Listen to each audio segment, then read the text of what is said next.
अर्चना जी, मुंबई में जगह की बड़ी कीमत है। आप देखो मुंबई जैसे शहर में पान वाला इतनी सी जगह पे बैठ के लाखों रुपए कमा लेता है। और मैं तो एक ऐसी औरत को जानता हूँ जो इतनी सी जगह बैठ के करोड़ों कमा रही है मुंबई में। मतलब मैं भी एक ऐसे लड़के को जानती हूँ जो सोनी चैनल के लोगों के नीचे खड़ा होकर ना अरबों नोट पीट रहा है। मैंने भी सुना है उस लड़के के बारे में।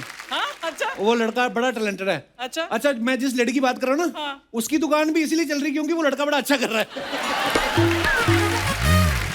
गुस्ताखी माफ। ये भाई साहब मेरे को बोल रहे थे ऐसा बोलना, बड़ा मजा आएगा। जगह की इतनी मारामारी है, उडुपी रेस्टोरेंट में चले जाओ आप, जहां पे वेटर सुबह इडली डोसा सांभर का ऑर्डर दे रहा होता है। हाँ। वहीं पे रात को बेचारा 2 टेबल जोड़ के अपनी लुंगी बिछा के सो रहा होता है। और रात को उसके सपने में परी भी आ जाए ना, स्मेल उसको मेदू वड़े की आती है। अच्छा, बड़े शहरों में कोई गेस्ट आ जाए ना, तो जाके होटल में कमरा बुक कर देता है, गेस्ट को कोई परेशानी ना हो। हमारे छोटे शहरों में अभी भी यही है कि गेस्ट आ गए, कोई बात नहीं, गुप्ता जी के यहाँ ठहरा देते हैं, है ना। और गुप्ता जी बेचारे वो भी मना नहीं कर पाते। गुप्ता जी को परेशानी तब होती जब ये मेहमान जो आया होता ना, उनकी नाराज बीवी को पटा लेता है।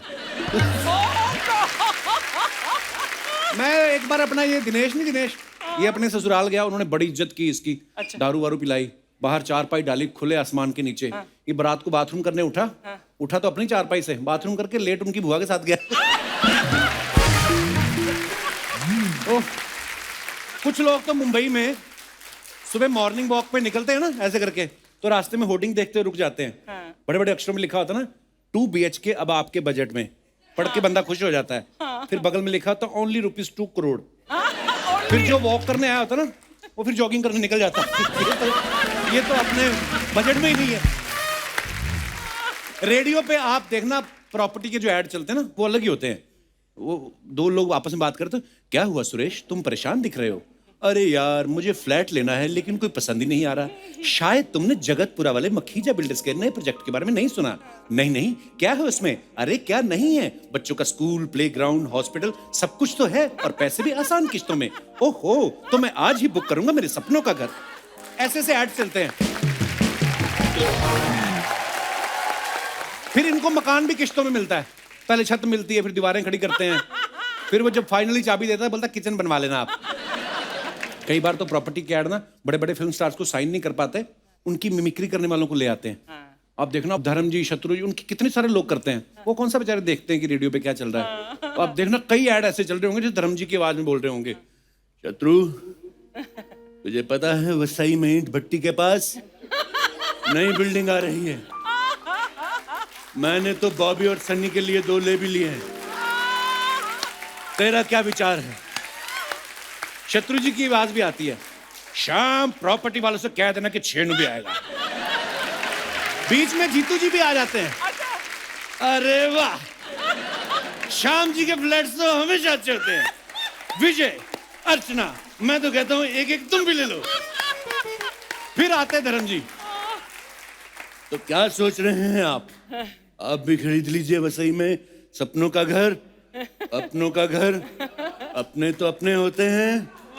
श्याम जी मल दामोदर दास, ये बिल्डर भी आपके हैं। अब बड़ी बिल्डिंग्स में जाओ, वॉचमैन भी बड़े यंग होते हैं। एकदम अलर्ट रहते हैं, ये सर किससे मिलना है, नाम लिखवाएंगे, साइन कराएंगे, फिर फोन करके पूछते भी कि फलाना मिलने आया।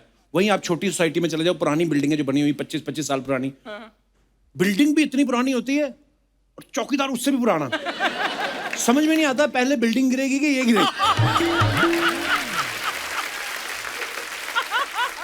ये पांडे गया एक जगह बिल्डिंग देखने, कहता है ऐसी जगह दिखाओ जहां हर तरफ से हवा आए, हर तरफ से आसमान दिखे, हर तरफ से खुला हो। वो कहता तू जा, तेरे को फुटपाथ चाहिए, तेरे को फ्लैट चाहिए। ये वास्तु में बड़ा बिलीव करता है ना। अच्छा। उसको इतना परेशान किया, मुझे यहाँ से वाइब्स नहीं आ रही, ये नहीं आ रहा, वो नहीं हो रहा। वो कहता आपकी रिक्वायरमेंट क्या है? कहता 1 रूम किचन। वो कहता तुझे तो जहां जगह मिलती तू रह ले, तेरा वास्तु क्या बिगाड़ देगा। मुंबई में आप कभी कभी फ्लैट देखने जाओ ना, सडनली आप दाईं तरफ वाला फ्लैट देखने गए हो ना, तो खड़े हो, ब्रोकर चाबी खोल रहा है, सडनली बाईं तरफ वाला खुल जाता है। एक अम्मा झांकती ना अंदर से, कौन आया रहने को, है ना। अरे अम्मा वो देखने आए हैं, कभी आ रहे रहने को? अभी तो देखने आए हैं। नॉन वेज तो नहीं खाते? बंदे को गुस्सा चढ़ जाता है ना, पड़ोसन की इतने सवाल पूछ रही है। नॉन वेज तो नहीं खाते? कहता खाता हूँ, मेरे को भी देना।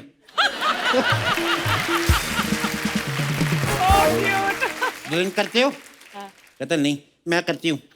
क्या ले आना। एक बार तो छोटी बुढ़िया अंदर ही घुस जाती है। जो पहले वाला रहता था ना, वॉश बेसिन निकाल के हाथ में ले गया, केबल का पैसा नहीं दिया उसने, तुमको देना पड़ेगा। हाँ, और खिड़की अपने आप खुल जाती है, बेडरूम में सीधा हवा आती है, बंद करके रखने का। कहता अम्मा क्यों परेशान कर रही हो? अरे मेरा ही तो है, मैं तो दे रही हूँ किराए पे।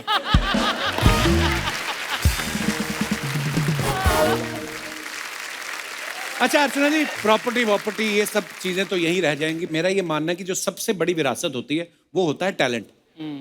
और टैलेंट जब एक पीढ़ी से दूसरी पीढ़ी को मिलता है तो वो फिर एक लेगेसी बन जाता है। जैसे बॉलीवुड की कपूर फैमिली, और आज इसी फैमिली से दो नायाब सितारे हमारे बीच आ रहे हैं। तो जोरदार तालियों से स्वागत कीजिए हम सबके favourite actor, director, producer mister Randhir Kapoor and very beautiful, very talented Karisma Kapoor. जोरदार तालियां एक बार रणधीर सर और करिश्मा मैम के लिए। अच्छा, आज हमारा सौभाग्य है कि हिंदी सिनेमा की ग्रेट कपूर फैमिली से दो जनरेशन हमारे यहां मौजूद है। अच्छा अर्चना जी, कितनी अच्छी बात है ना, इनकी फैमिली में सारे फेमस हैं ना। जैसे हम जैसे परिवारों में हम लोग वेट करते हैं कि किसी एक की सरकारी नौकरी लगे तो उसके नाम से जाने जाएं। ये परिवार ऐसा परिवार है जिनकी सारी जनरेशन को सारी दुनिया जानती। क्या बात है।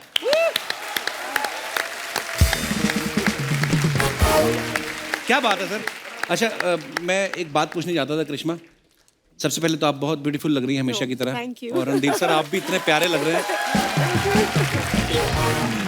हम कभी कभी लड़कियों को बोलते हैं ना डॉल जैसी लगती हैं। पहली बार मैंने कोई आदमी देखा रणधीर सर इतने प्यारे हैं, कसम से ऐसा लग रहा है अभी श्रीनगर से तोड़ के लाए आप, कश्मीरी सेब जैसे। अच्छा करिश्मा, जैसे हम लोगों के लिए राज कपूर साहब, ऋषि साहब, रणधीर साहब है ना, राजीव जी, या सबको, शम्मी कपूर साहब, शशि कपूर साहब, इनको देखने का सपना ही रहता था हमारा, कि नहीं अर्चना जी? लेकिन आप इनकी गोद में खेली हैं। और एक फोटो मैंने देखा, राज साहब घोड़ा बने हुए हैं और ये ऊपर बैठी हुई हैं।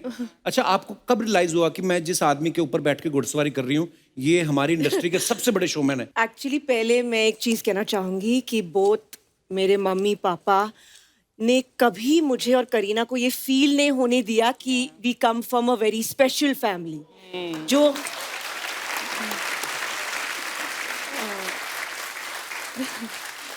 हमारा जो चाइल्डहुड था बहुत ही नॉर्मल था।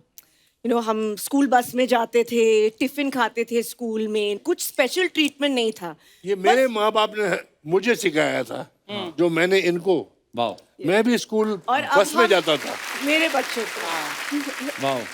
तो as we were growing up पता चला कि ये स्टूडियो है, यहाँ दादाजी का शूटिंग होता है, पापा भी फेमस, मम्मी भी, Chintu uncle, Neetu aunty.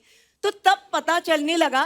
But as children हमें ये फील नहीं हुआ कि शोमैन या ऐसा कुछ भी नहीं था। हमारे लिए फैमिली इज फैमिली, तो जस्ट लाइक एनी फैमिली।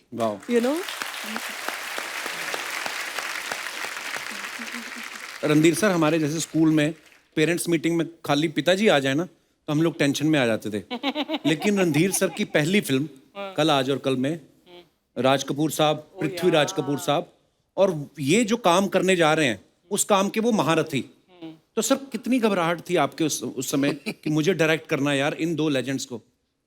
बहुत बहुत घबराहट थी। जब मेरे पिताजी ने मुझे बोला, मैं जानता हूँ कि तुम डायरेक्टर बनना चाहते हो, एक्टर बनना चाहते हो, तो मैंने एक कहानी सुनी है जो मुझे पसंद है और तुम बनाओ।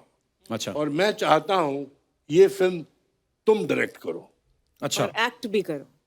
तो मैं थोड़ा सा घबरा गया कि इस फिल्म की मैं कास्टिंग कैसे करूँगा। जब मैंने कहानी सुनी तो मैंने बोला इस पिक्चर में तो पृथ्वीराज कपूर भी चाहिए और राज कपूर भी चाहिए और मैं खुद भी काम करना चाहता था जी। तो मैंने बोला ये तीनों चीज मैं कैसे करूंगा पापा? इसे क्यों? जब करना चाहता हो तो करो। मैंने तुम्हें समुद्र में के पानी में फेंक दिया, अगर तैर सकोगे तो तुम तैर जाओगे, और अगर नहीं तैरोगे तो तुम कभी एक्टर और डायरेक्टर बन ही नहीं सकते थे, वाह, तो डूब जाओगे। क्या बात है। सबसे बड़ी बात तो ये है कि जब मैं ये फिल्म बना रहा था, पहला सेट जो कलाजर गल का मैंने शूट किया था वो एक मंदिर का सेट था, अच्छा जी। जहाँ दादाजी और मेरे पिताजी और मैं 3 जन बैठ के घंटी बजा रहे हैं और पूजा कर रहे हैं। अच्छा। तो मैंने शॉर्ट वॉट सब लगा लिया और बुलाया सबको। तो पहले मेरे पिताजी आए, हाँ लगा लिया डब्बू, हाँ जान तैयार है, क्या शॉट है? बोले जी आप यहाँ से चल के आते हैं और यहाँ आके बैठ जाते हैं, करके बताओ। अच्छा। तो मैं वहाँ से चल के आके वहाँ बैठा, मैं खड़े ही रहूं या क्या? नहीं आप बैठ जाते हैं, बैठ के बताओ। अच्छा, टांग खींच रहे थे आपकी? मैंने भी बोला कि आप मेरी टांग खींच रहे हैं।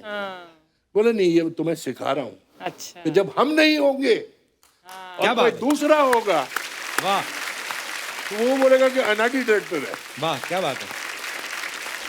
10 मिनट बाद दादाजी आए, सेम टू सेम डायलॉग अच्छा। कि भाई आप यहाँ से आते हैं, यहाँ आके मेरे बाजू में बैठ जाते हैं और मंजीरी बजाते हैं। अच्छा कहाँ से आते हैं?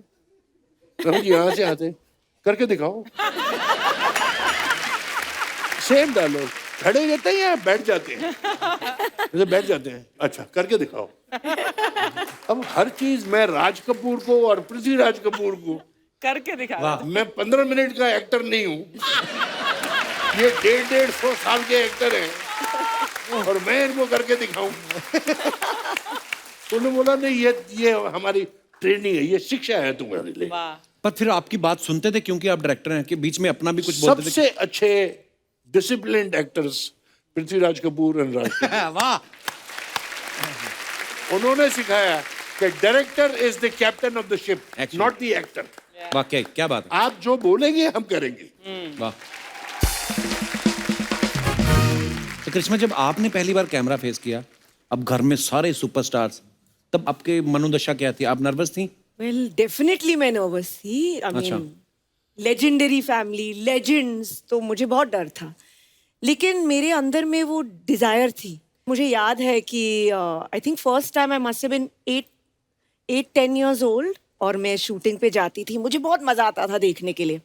इट वॉज प्रेम रोग शूटिंग और ट्रॉली शॉट था और दादाजी ले रहे थे और it was like a, how do you say, जनून। It was like an ambition कि अगर मैं भी थोड़ा सा इस फैमिली में मैं कंट्रीब्यूट कर पाऊँ तो आई विल बी ग्रेटफुल। वाह।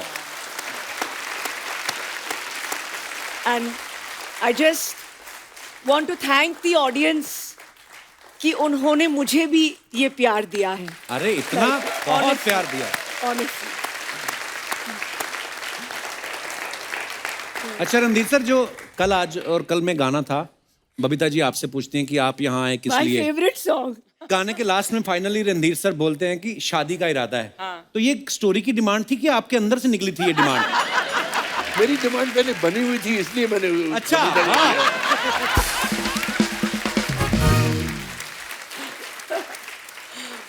अच्छा, तो उस समय राज साहब को सबको पता था फैमिली में? जी हाँ, बिकॉज पता तो उन्हें भी था और मैं टाइम पास किए जा रहा था। अच्छा। तुझे शादी वादी करने का इरादा है क्या? नहीं तो हाँ करूंगा। जब वो क्या बुढ़ी हो जाएगी शादी करेगा उससे? तो मुझे प्रपोज नहीं करने पड़ा, मेरे माँ बाप ने प्रपोज कर दिया था उसको। वाह। so cute. अच्छा, उस गाने में बबीता जी सारे वचन भी लेती है ना कि हाँ, सिनेमा ऐसा दिखाओगे, बच्चे खिलाओगे। तो जब कभी आप फिर काम में मसरूफ हो जाते थे, फिर आपको गाना सुना के याद दिलाती थी वो कि ये सब आपने बोला था? बोला तो था मैंने, वो हो जाता है, वो जिन्होंने गाने लिख दिए बना दिए। जब बन गया भगवान की दया से, मेरा काम वगैरह सब चल पड़ा था, मैं बहुत बिजी हो गया था। अच्छा तो वो खाना पकाना और बच्चों को संभालना वो सब उसी ने किया, बबीता ने। ये सब बबीता ने का सब देन है। रणधीर सर, जब कभी राज साहब शूट कर रहे होते थे, कोई रोमांटिक सीन चल रहा होता उनका, अगर आप चले गए तो आपके सामने कर लेते थे कि आपको 5 रुपए देके बोलते थे बेटा चॉकलेट खा के आओ? वो रियल रोमांटिक सीन थोड़ी होता है, अच्छा। वो तो एक्टिंग है। हाँ, नहीं। ऐसे मैंने 1,500 रोमांटिक सीन किए हैं। अच्छा।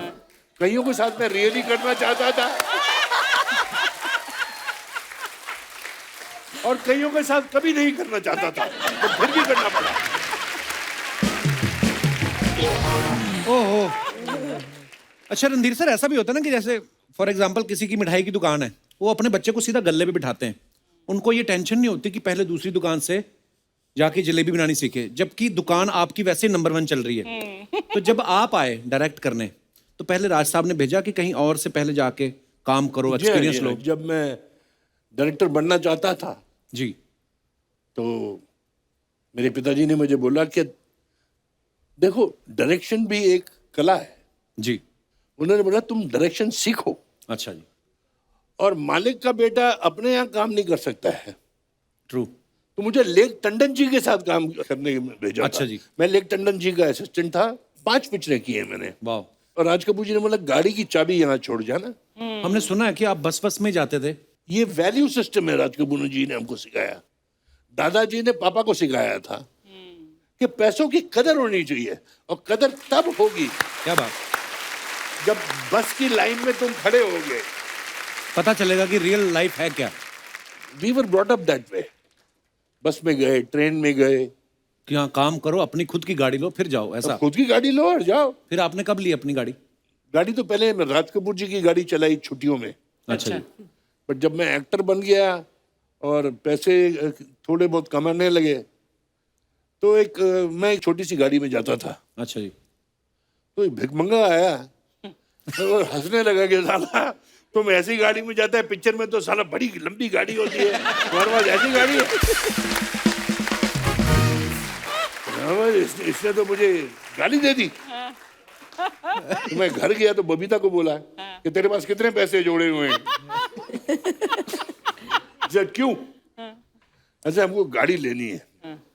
तो बबीता से थोड़े पैसे मांगे, कुछ एडवांस मांगा प्रोड्यूसरों से। अच्छा।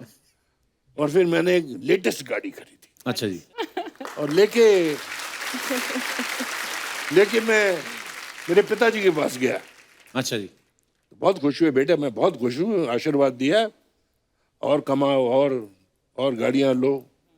बोला पापा आप भी एक ऐसी गाड़ी ले लीजिए, हम राज कपूर हैं, एक भाई तोपचीन गाड़ी होनी चाहिए आपके पास। बोले बेटे मैं अगर बस में भी जाऊंगा तो बोलेंगे राज कपूर बस में बैठा हुआ है।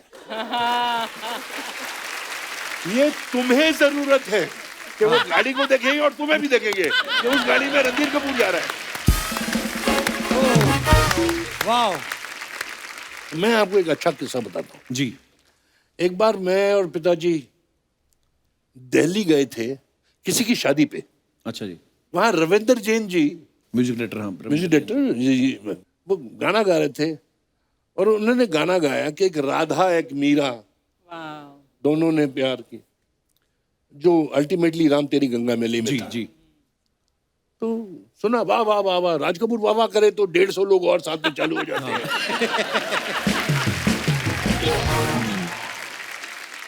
फिर राज कपूर जी अपने मूड में कि दादू एक बार मुझे और वो गाना सुना दो। अच्छा। तो उन्होंने फिर गाना गा दिया, फिर तालियां। तो बोले किस तस्वीर का ये गाना है? बोले ये मेरा प्राइवेट गाना है। अच्छा जी। बोले ये गाना मेरा हो गया।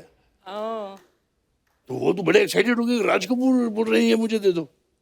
वो स्टेज से उठ के आ गए, उनकी गोद में बैठ गए। वाह वाह वाह वाह वाह, चलो जाओ उधर अपना और संगीत बजाओ, यहाँ आके क्या कर रहे हो, जाओ। अगले दिन मुझे बोले ऐसा करो डब्बू, शाम को 5-7 लोग खाना खाएंगे तुम्हारे साथ, घर में बोल देना कि 8-10 लोग होंगे और मैं भी आ रहा हूँ, मुझे किसी को मिलना है और वो इस शहर में मिल सकते हैं, नियर माई हाउस। अच्छा। मैं बोला ठीक है। क्या हो रहा है अपने घर में? एक तबला आया है, एक सितार आई है, मुझे याद है, कुछ सारंगी आई है। अच्छा जी। अच्छा रहने दे यार, पापा आ रहे हैं ना, आने दो। वो आए, साथ में रविंदर जैन भी आ रहे थे। अच्छा। आई रिमेम्बर, मुझे ये दिन याद है। तो मैंने बोला चादर लगाओ, इधर तकिए वकिए लगाओ। They all sat and they played. And सब बैठे, शराब खानी वगैरह सब चल रही थी। अच्छा जी। वो दादू मेरा गाना बच्चों को सुना दो। तो वो गाना फिर से शुरू हो गया, मैंने बोला यार 50 बार तो मैं सुन चुका हूँ, 51 बार मुझे फिर से सुनना पड़ रहा है। तो गाना उनने फिर गाया, एक राधा एक मीरा। तो मुझसे बोले तेरे पास चेकबुक है? अच्छा। यहाँ है, जो एक 25,000 का चेक बना के ले आया रविंद्र जैन के नाम पे। वाह। तो मैं कमरे में गया, देना तो पड़ेगा, मेरा बाप है, और मेरे 25,000 वेस्ट हो गए, तो पिक्चर तो बनाएगा नहीं है। लाया मैंने उनके पास रख दी कि जी ये 25,000, मेरा गाना बजा दीजिए फिर से। तो मेरा गाना फिर चला और उन्होंने बोला डब्बू उठ के रविंद्र जैन जी को दे देना। बोला दादू पेशा जी, राज कपूर जी की ओर से। रो पड़े कि मेरे को राज कपूर सचमुच पिक्चर में ले रहे। अच्छा। तो ले लिया। और वो उसने बोला मैं अपनी बीवी को बुलाना चाहता हूँ, ये मेरी जिंदगी का सबसे बड़ा दिन है कि उसको भी दिखाऊंगा कि मैंने ये आज साइन किए। 2 दिन के बाद मैं ऑफिस गया तो बोले साहब कहाँ हैं? बोले वो तो पुणे चले गए। अच्छा। मैंने पुणे क्या करेंगे? मालूम नहीं जी, रविंद्र जैन जी हैं, 4-5 म्यूजिशियन हैं, ये लोग सब लोग हमारे पास फार्म है, अच्छा। वहां चले गए हैं। 4 दिन के बाद आए, you'll be very happy with me and you'll be proud of me।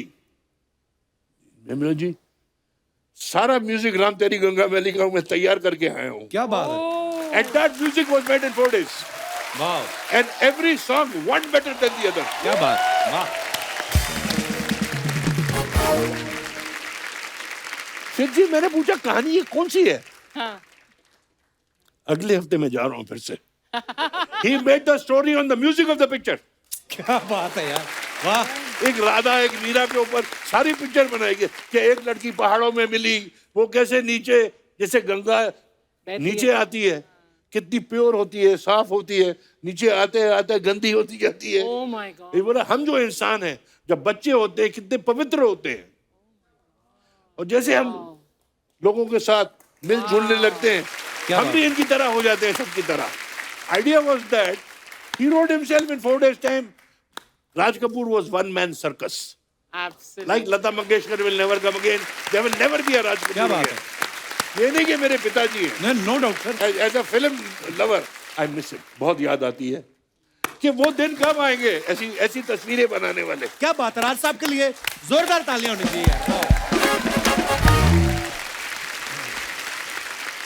Sir आपको पता मेरा नाम जोकर कभी भी आती है ना, मैं हमेशा देखता हूँ। एक वाहिद ऐसी एक पिक्चर है जो मुझे इतनी पसंद है, और मैं सोचता हूँ कि यार उस दौर में इतना बड़ा क्रू, इतनी बड़ी स्टार कास्ट कैसे बनाई होगी इन्होंने वो पिक्चर। बहुत प्यार से और लगन से बनाई थी फिल्म। बहुत ही प्यारी फिल्म है sir. It's my favourite picture also. Favourite मेरी भी सर। और मैं आपको बताना चाहता हूँ मेरा Naam joker was definitely Raj Kapoor favourite picture. अच्छा। जब पिक्चर नहीं चली he was very disappointed। ठीक है, हर पिक्चर की भी अपनी अपनी किस्मत होती है जी। जैसे हर बच्चे की अपनी अपनी किस्मत होती है, बट जो बच्चा थोड़ा सा पीछे रह जाता है वो माँ बाप के फेवरेट हो जाता है। बिल्कुल बिल्कुल। आज मैं आपको बोल के मुझे बहुत अच्छा लगेगा, मुझे अच्छा लग रहा है ये बोल के, और सुनने वालों को भी बहुत खुशी होगी कि today Mera Naam Joker is the biggest profit point in my organisation. जो तब नहीं चली थी जब लोगों को समझ नहीं आई, आज बहुत समझ आती है और बहुत अच्छी लगती है उनको। एक्चुअली राज कपूर जी जहां कहां भी होंगे, शायद आप सब में बैठे होंगे, कहीं सुन रहे होंगे, पापा आपको ये जानकर बहुत खुशी होगी कि Mera Naam Joker is a big hit in our organisation. And thank you very much. ये सब कपड़े जो पहने हुए हैं ये मेरा नाम जोकर के प्रॉफिट से आए हैं। कृष्णा एक आपसे सवाल था। मैं जिस फैमिली से बिलोंग करता हूँ, हम लोग कभी ना घर वालों को कोई डिमांड कर देना कि मोटरसाइकिल चाहिए, तो वो अपनी स्ट्रगल के किस्से सुनाने शुरू कर देते हैं कि हम तो तैर के जाते थे। अब मैं कहा आप जाते थे तैर के, अब वहां ब्रिज बन गया, हम कहाँ तैरें। लेकिन कभी आपने बचपन में कोई डिमांड की तो आपको ऐसे किस्से सुनाते थे parents? I think we went through a lot of discipline. And can I say, I don't think we were demanding ever. No? You were nice। या और करीना करती थी सर? मेरे खानदान में ये गैया है, अच्छा। सीधी सादी, जब बोल दो खड़े हो जाओ, खड़े हो गई, ये कर दो। वो थोड़ी चंट थी। अच्छा। ये तो रोड क्रॉस नहीं कर सकती अकेले, वो छोटी सी करीना आके इसका हाथ पकड़ के। That's not true, but yeah. I mean, I was more, I think, timid. लेकिन टिमिड पर्सन के लिए फिर एक्टिंग में जाना मतलब that is a big leap. तो it was actually है ना? quite unusual. मैं बहुत shy थी, बहुत timid, बहुत quiet. पीछे से मतलब मिरर में, बाथरूम में एक्सप्रेशन श्री जी का, माधुरी जी का, वो सब मैं करती थी. अच्छा जी। But generally, I was very timid. और बहुत भोली, yeah, the good child.